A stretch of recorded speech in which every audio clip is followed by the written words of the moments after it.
The wind howled low across the crimson plains of Bragthar 6, a desolate frontier moon where the joint training operations between humans and the Zarnak Coalition were struggling to find rhythm.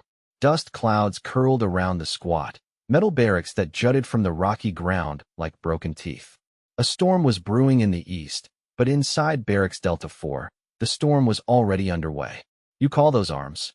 Commander Vocal barked, two of his lower limbs gesturing mockingly toward the tall human unstrapping his gear.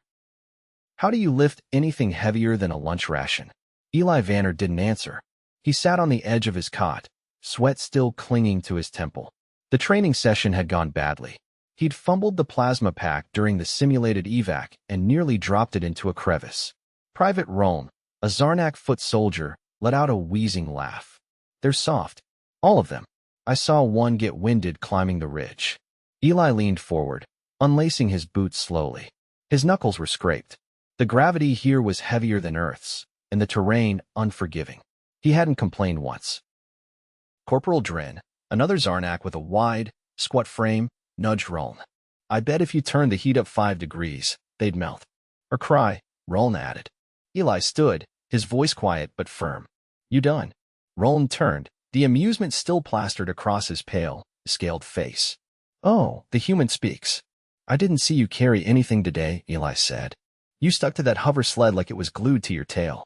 Vocal stepped between them, his tone dismissive. "Enough. Save your breath, Vanner.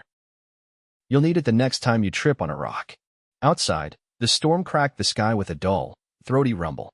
Training would continue the next morning, storm or not. The Coalition didn't believe in off days.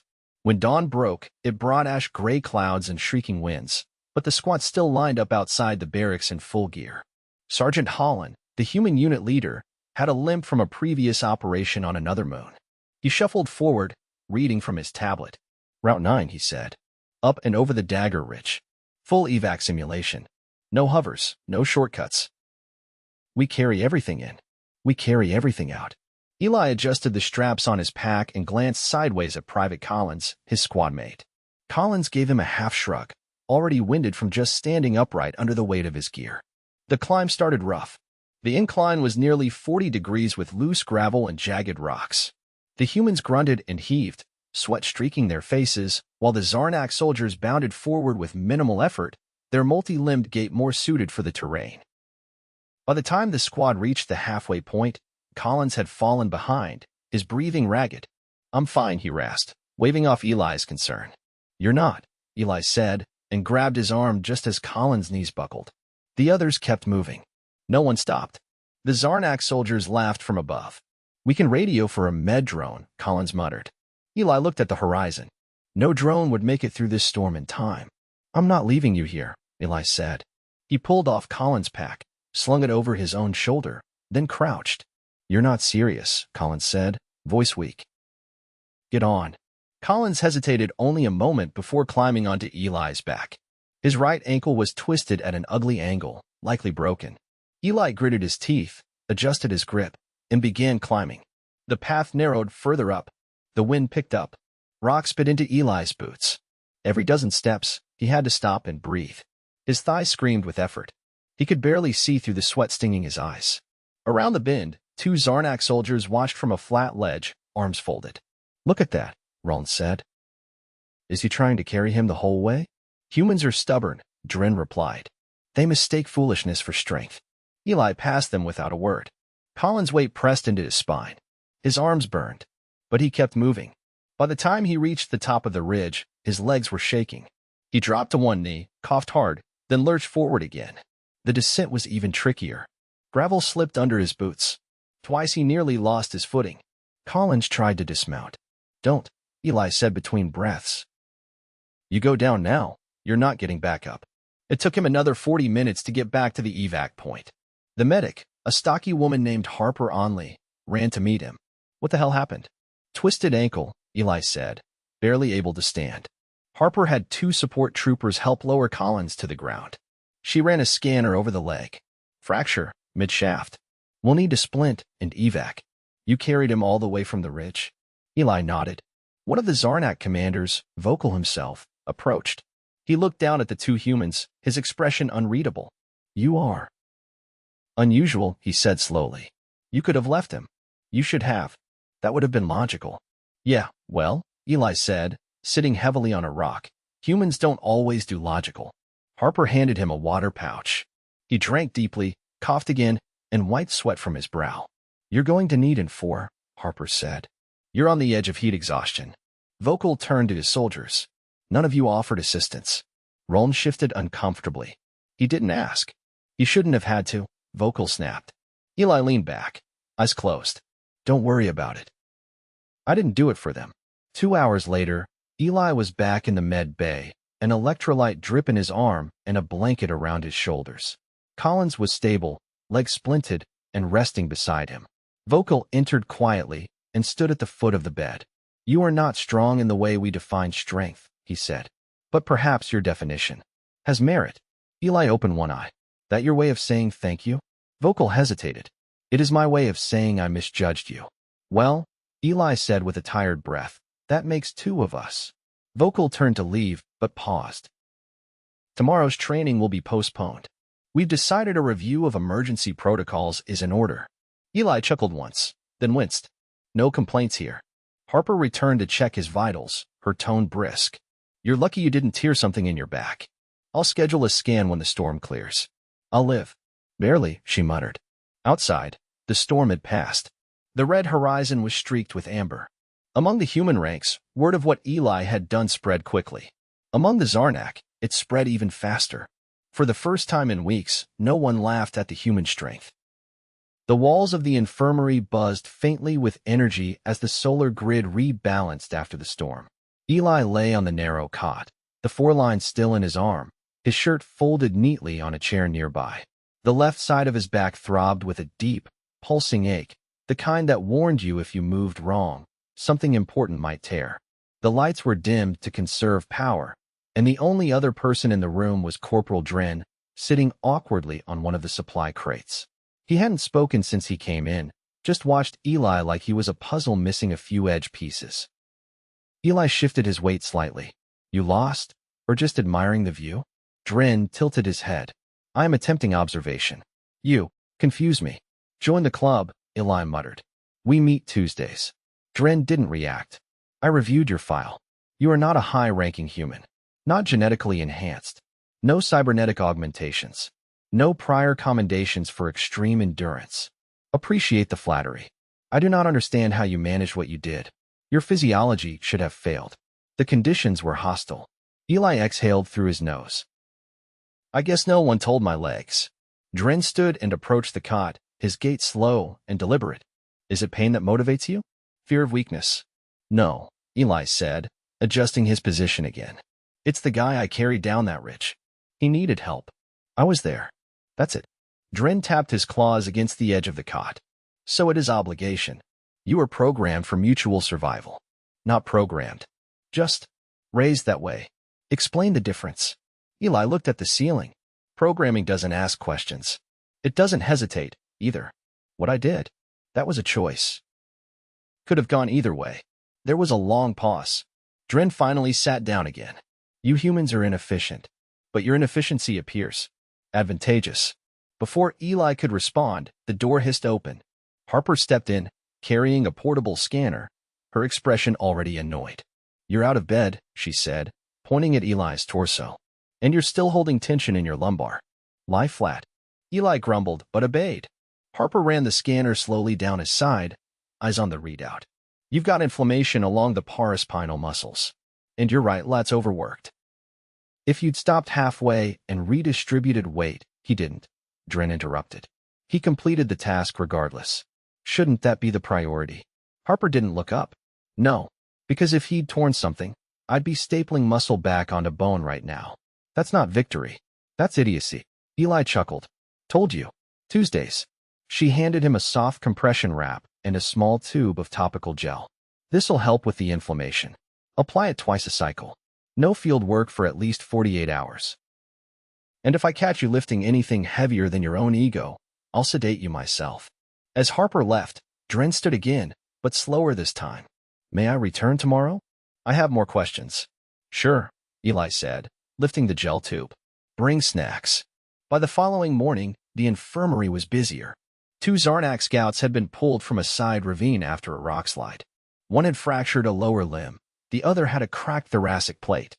Harper had set up a triage rotation, and Eli was relegated to the corner, sipping broth and watching the chaos unfold. Dren returned just after midday, accompanied by a taller Zarnak named Vosk, who wore a metallic neck brace and had a data node clipped to one of his hip joints. Vosk didn't wait for introductions. "We reviewed your ascent. Didn't know it was filmed," Eli said, lowering the broth cup. "Not filmed," Vosk replied. "Monitored. The ridge is outfitted with seismic sensors and biometric trackers. Your output levels were erratic. Sounds about right." Vosk approached and extended a scanning rod toward Eli's shoulder. "May I?" Eli gave a short nod. As the rod hummed, Vosk continued. "Your heart rate spiked beyond safe thresholds multiple times. You should have lost consciousness during the final vertical 30 meters. Yeah, well, I didn't. That is not an explanation." Eli shrugged. "Maybe I'm just stubborn. That is still not an explanation. Then I guess you'll have to live with the mystery." Vosk turned to Dren. "Their endurance isn't logical. It contradicts standard models." Dren looked thoughtful. "Perhaps the models require revision." Later that evening, as the sky turned a bruised violet and sundown alarms echoed across the compound, Eli was cleared to walk under supervision. Harper reluctantly allowed him to stretch his legs, provided he didn't try anything heroic. He wandered past the training yard, where a group of Zarnak soldiers were clustered around a simulation module. The module was replaying a virtual scenario in evac under duress, with environmental hazards and time constraints. As Eli neared, one of the younger Zarnaks, barely out of their second molt, turned. "You are the one who carried the wounded?" Eli scratched the back of his neck. "That's me." "You were inefficient," the young one said, almost apologetically. "But formidable." Another Zarnak piped up. "We attempted the same route today, with full packs. No casualties. It took us 23% longer." Eli blinked. "Wait, what?" "Without hover assistance," the second explained. "We tried to match your conditions. We failed to maintain your pace." "That's not possible," Eli said. Vosk, who had evidently followed the group, stepped forward. "It is unlikely, but true. You outperformed a baseline Zarnak squad in vertical load endurance under environmental duress while carrying a non-participating load unit." "You mean Collins?" "Yes, the injured one." Eli rubbed his forehead. "You're benchmarking me now?" Vosk nodded. "We study anomalies." Harper's voice rang out from behind them. "And I study stubborn morons who wander off without clearance." Eli turned slowly. "I'm not lifting anything." "You're standing," she said. "And you're not supposed to be standing." "I'm just talking. You're negotiating your way back into a cot." "That's what you're doing." The Zarnak soldiers watched silently as Harper marched Eli back toward the infirmary. Dren lingered behind, then turned to Vosk. "He risks permanent damage," Dren said. "Yes," Vosk replied. "Yet he persists. It is an inefficient system that yields unpredictable outcomes." "Unpredictability," Dren said, "may be their strength." Inside the infirmary, Harper attached a new monitor to Eli's wrist and sat beside him, arms crossed. "You're already on the edge of a muscle tear. I'm not going to patch you up just so you can break yourself again next week." "I get it." "No, you don't. That's the problem. You think being useful means being in pain." Eli looked at the ceiling for a long moment. "I think being in pain means I didn't let anyone else go through it alone." She sighed and stood. "That's not heroism. That's martyrdom.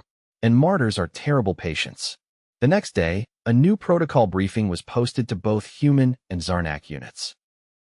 A joint endurance drill was being scheduled, but with a twist. Each Zarnak would be assigned a human partner, and all equipment would be shared evenly. In the mess hall, the announcement sparked confusion. Eli, now walking with a slight limp, sat across from Dren and Vosk. "So now we're being paired up like dance partners?" "It is a control experiment," Vosk replied, "to compare hybrid unit performance." Dren added, "They hope to map efficiency gains through symbiotic effort." Eli took a bite of ration cake. "Or they just want to see if we fall over faster together." Vosk looked intrigued. "That is also a possibility." When the drill commenced 2 days later, Eli was still on limited duty. He observed from the ridge observation post as the paired units began their ascent. Some of the Zarnak struggled to adjust their rhythm to the human gait. Others overcompensated, dragging their partners forward. But a few found balance. One Zarnak used a lower limb to stabilize a human's pack. Another adjusted their breathing to match pace. At the summit, the combined units arrived within minutes of each other. Eli leaned on the railing, watching the last pair disappear over the crest. Harper stood beside him, arms folded. Still think you're the only one who can carry someone? Eli smiled faintly. Nah, I'm just the one who needed to prove it. And for the first time since the storm, no one laughed. Eli sat on the edge of the observation platform, one leg hanging off the side, the other stretched stiffly in front of him. The thermal wrap around his lower back itched, but every time he shifted, the dull ache reminded him why it was there. Harper had threatened to revoke his walking privileges if she caught him fidgeting with it, so he tried to stay still. Below, the final joint teams were navigating the ravine crossing. The humans had started adjusting their stride lengths to match the Zarnak pace, and a few Zarnak had begun using their side limbs more flexibly to help with balance.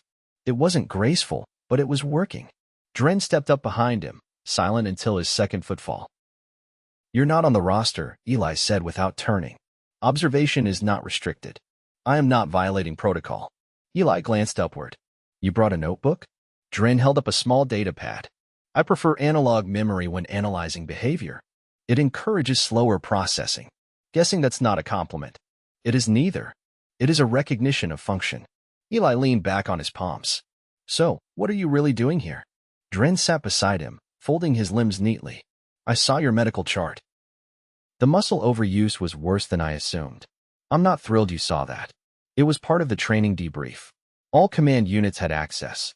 Eli didn't speak for a moment. A gust of dry air stirred dust across the deck. You came to apologize? No. I came to understand how you calculated the threshold.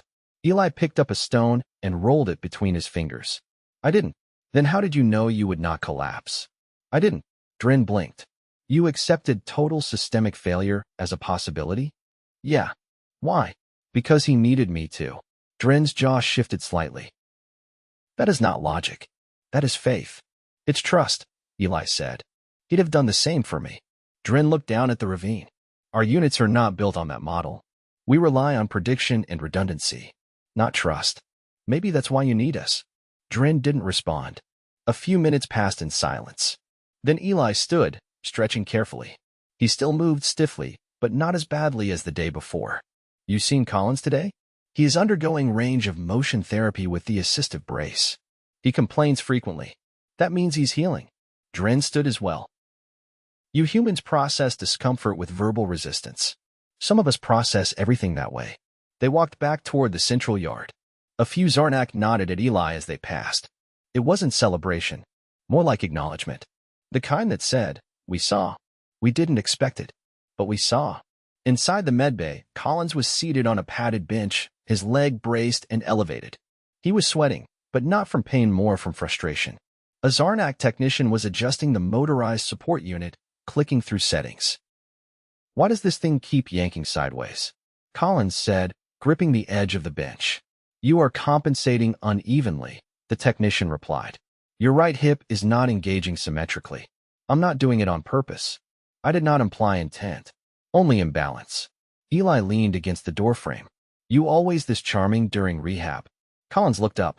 You're supposed to be resting. I'm walking. Doctor approved. Barely. Eli stepped closer.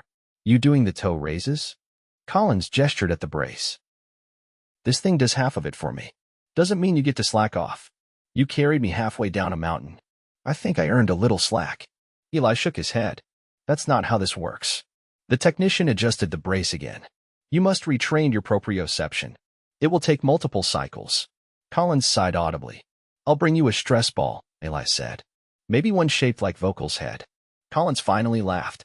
Outside, the sun was dipping toward the jagged horizon. Vocal stood near the equipment shed, running a systems check on the TerraLift harnesses. When Eli approached, he didn't look up. New drills go live at dawn, Vocal said. You are not cleared for participation. Not asking to be. Vocal turned slightly. Then why approach? I had a question. I doubt I have your answer. You said I was illogical. Back on the ridge. Vocal nodded once. Do you still think that? I think your actions remain outside Zarnak protocol. But, Vocal paused. Results are results.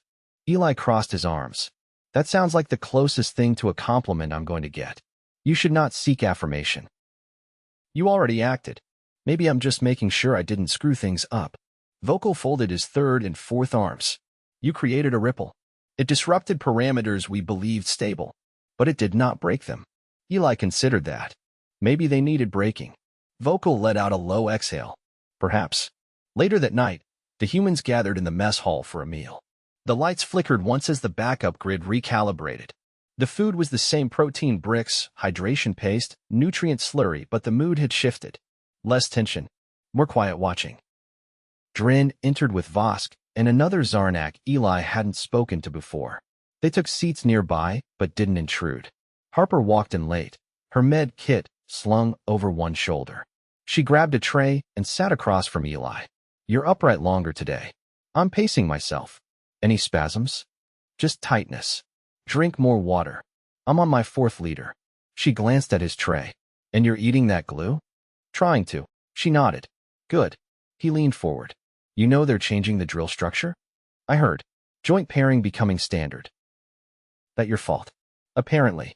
Harper chewed thoughtfully. They're not used to adaptation. They plan everything 100 steps ahead. We just leap and hope the ground's there. Sometimes it is. Sometimes we hit a rock. Eli grinned. We get back up either way. She stood. Keep moving. But not too fast. By the 3rd rotation after the storm, the drills had become synchronized rituals. Human and Zarnak pairs moved in rhythm, learning one another's limits. Injuries dropped. Efficiency rose. Eli didn't return to the field until the 6th rotation. By then, Collins was walking without the brace, albeit with a limp. They weren't assigned together. Protocol now prevented same unit pairing post-injury, but they crossed paths often. Dren approached Eli during cooldown one afternoon, a data pad in hand. We have completed the full analysis, he said, of the drills, of the human variable. Eli wiped sweat from his brow. Let me guess. Still inefficient. Still unpredictable, Dren corrected. But unpredictability is no longer considered a flaw. Eli raised an eyebrow. You write that in your report? I wrote that it should be studied. And what happens after that? Dren paused. We change. Eli nodded slowly. Good. As the sun set again over Bragthar 6, the wind kicked up a fine red dust that coated the compound's metal siding. Inside, the barracks were quiet. No laughter at the humans. No grumbling from the Zarnak. Just the soft hiss of air purifiers and the occasional rustle of gear being packed. Eli sat on his bunk, back straight, legs stretched out. The pain was nearly gone now. He ran a hand over the spot where the muscle had torn and then healed. He didn't feel invincible, just ready. And this time, no one questioned if he was.